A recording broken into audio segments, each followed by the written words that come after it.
All right. So I realized, for me, I've been thinking. I know if you've just gone through random videos, just checking here and there.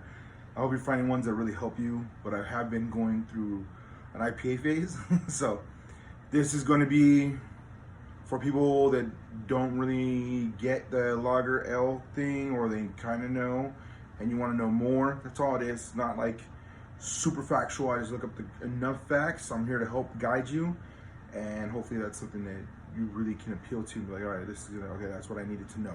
It's not like super scientific. There is a science behind it. I will eventually get to that point, but all the beers I'm really covering is what helped me figure out where I'm at, and so it kind of makes me like, ooh, and then boom, I want that one. Oh, I want that one. But that last step is like, do I want to buy that whole thing? Do I want to buy one? So if it looks good, appeals to me, grab a 6-pack. If it's something I'm not sure, if I'm trying to just jump through like 7 beers, just get a bunch of different ones. It's a little more costly, but you really get your palate figuring what you want. So hopefully, if you like lagers, if you like Hefeweizens, which are technically, I think, ales. If you're enjoying malty, you like golden malty, like a blonde or a golden ale. Even though they're different beers, they are split between ale and lager. One thing I told my sister, she has a couple she enjoys, and I was like, just so you know, a Helles is a lager.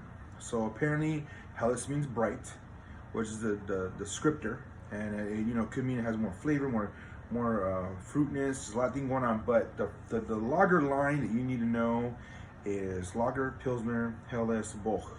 Things like porter. That's the division.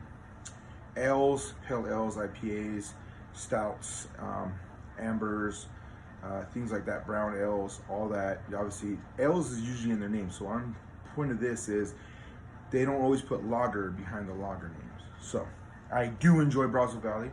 They have raised a little Helles. So they have this release called B-side Rarities. Hope you can see that, right there. And the point is, this one changes all the time. So you may not like all of them, but you keep an eye on these ones, and they just have something new coming out. So I did a few of them, and I didn't realize, like I said it, but I didn't, hopefully it sticks. So the B-side Rarities, if you keep an eye on it when it comes out, that's your sweet spot. Like, oh, they already had this one, and I know what's coming next. It's gonna be this bad boy. So right now, was it May? Yeah, May. So no, we're April, May, April. So it's here now. But the point is, releases are usually a little sooner at the breweries, and then they're coming, and it's here, and then it'll kind of like fade out, and that's it, and they're already on their next one. So for this one, during this time, April, coming into May, just be aware it's going to change. So hopefully you have a chance. You can try it. It's Brazos Valley. They're right in the middle of Austin, College Station, and Houston. So each of them, if you feel like you need a day trip, I recommend them. Very good casual and some very intense beers. They make some very unique ones.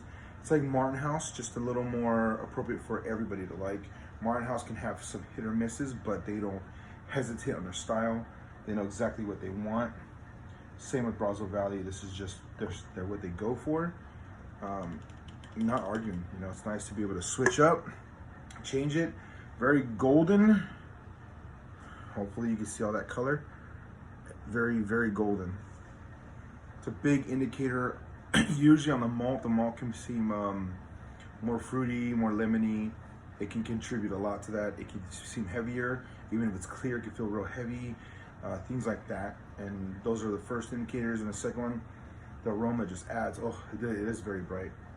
It smells like malty but fruity at the same time. Yeah, perfect. So the brightness for me is the malt kicking into a little bit of fruitiness, and then it seems like the hop fruitiness kind of kicks in and goes into the hop bitter.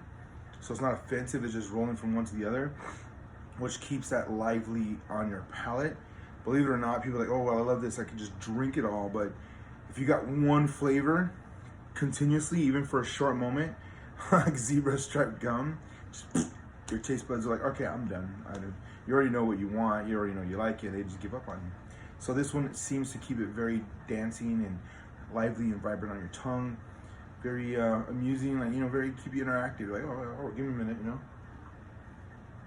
What were you saying? You know, it really is, yeah. The maltiness does leave a slight feeling on the tongue. Feels like silk butter, like, you know, when it's melted and you just kind of, right before it coats your tongue, just leaves that silky feeling, but it's gorgeous. So Helles is bright. Brazos Valley, yeah, I always recommend them. This was one of the first ones that really, they just hit a good point on their beer where you can understand more of the styles. So I would always recommend this. Some people might have just developed a strong palate and want something more bold, more intense. That's great, no problem. They'll try to like, oh, this, and you want to know where you're at. If you're still discovering, if you're finally breaking away from your Bud Light, your Miller Lite, don't get me wrong, I understand. The average American, that's a working person's beer. I get it. I've been drinking Busch, I drank Keystone, you know, that's cool.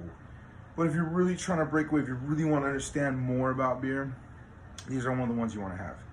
And that's all I'm saying. That's it. It's just for you. Hopefully you like it.